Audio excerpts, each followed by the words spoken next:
Domingo is back! Matapos ang 6 na taon niyang break from showbiz, muling mapapanood sa TV ang award-winning actor sa afternoon series na Buena Familia.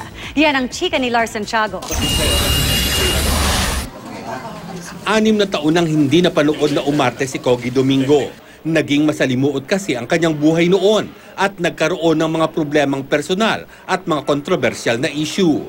Ngayon, isang mas mature at mas determinadong Kogi ang nagbabalik acting sa pamamagitan ng GMA Afternoon Prime Soap na Buena Familia.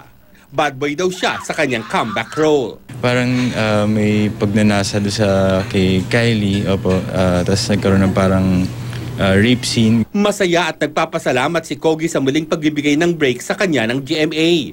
Hindi raw niya pwedeng kalimutan na sa GMA siya nagsimula, kaya't dito pa rin niya gustong bumalik. Natutuwa rin siya sa magandang pagtanggap sa kanya ng mga kapwa-artista sa Buena Familia. Kaya pangako niya, 110% devotion lang po sa trabaho ko, sa craft ko na mahal ko po. Sa 6 na taon na wala siya sa showbiz, inayos ni Kogi ang kanyang buhay sa tulong ng kanyang pamilya at inabala rin niya ang sarili sa trabaho. Busy po kami ng dad ko sa subdivision po namin up north. Nagbibenta po mga bahay. Tapos yung I have a daughter now, si Rihanna po. Ayun po, that keeps me busy po. Sa edad niyang 30, masasabi raw ni Kogi na mas nag-mature na siya sa pag-iisip.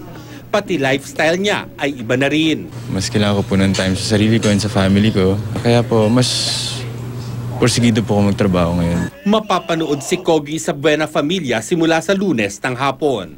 Lars Santiago, updated sa Showbiz Happening.